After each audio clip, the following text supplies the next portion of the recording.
I sit here upon an imaginary peak, taking stock and thinking over what has happened here. Did I hear you call my name as I walked up to the snow? Did I see you running after me? Were you ever there? Can you feel my words around you, my warm words upon your neck? Do you feel the chill and shudder whilst I think what to say next? When you close your eyes to sleep, do you see me there beside you when you sleep? Do you dream of me lying there beside you?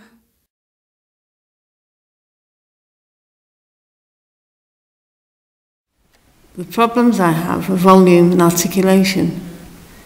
It's hard sometimes to be in a group to make yourself heard. You end up just being isolated.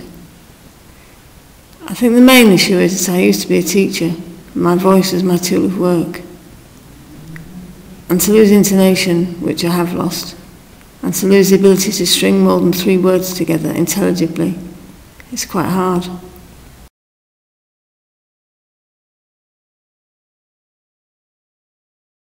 I needed speech and language therapy because I'd stopped being able to sing, I'd stopped being able to do live gigs and stopped being able to record properly.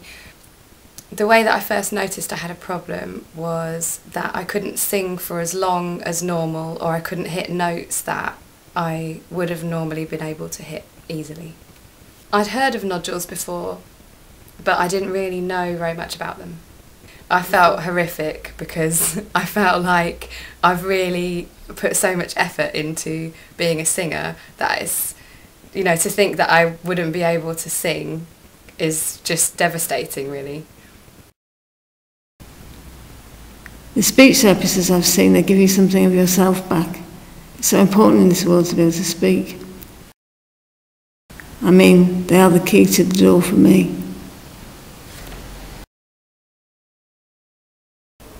My stomach prevents me from socialising with people that I don't know. Takes me time to mix with people that I don't know, for the simple reason I don't want them to know that I stammer, so I try and mask my stammer, change words, or even down to the point where sometimes I can stay quiet. Now that I've seen changes in my voice, it means I can actually book live shows. I can do recording as well in studios, and I can rehearse quite happily, learn new songs.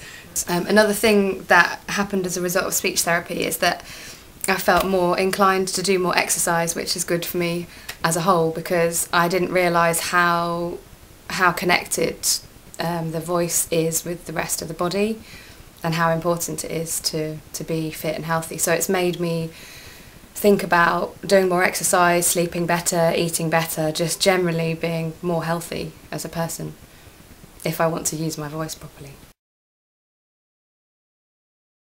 When I'm having a bad day, it can make me feel, well, the way I say it, I'm in a big cage, and I just can't get out the cage. There's so much that I want to say, but I can't say it. The most important thing speech and language therapist taught me is to try not to worry what other people think when you stammer. Taught me techniques which I'm starting to use.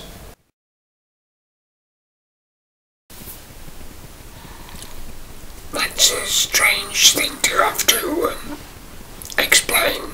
The surgery is needed because of cancer of the throat.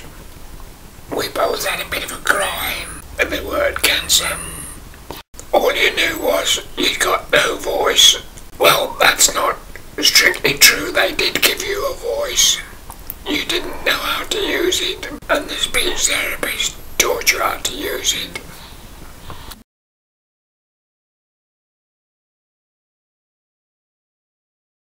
When I am stuttering or trying to find a word, I do say to the person, sorry, I've had a stroke, so the word might not come out right, or I'm trying to buy time to think of what I want to say.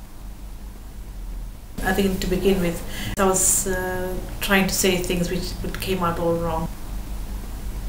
I became very nervous, especially on the phone. That still is a bit of a problem. They remove your voice box and then they leave a hole in your neck, the front, which you breathe through. Yeah, they make a little hole in the trachea.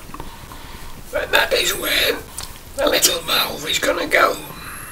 The voice is created by closing the stoma off with, actually when I first started it was with your thumb, and it forces the voice out through your mouth. I have been teaching for the last 18 years. I was teaching English, and I was recognizing the mistakes I was making. I went to the therapist and explained this to her, and this actually I think helped her to understand what was happening in my brain. Obviously I'm much more confident in speaking better, being understood by other people, so I don't have to worry too much about the fact that maybe somebody might not understand me.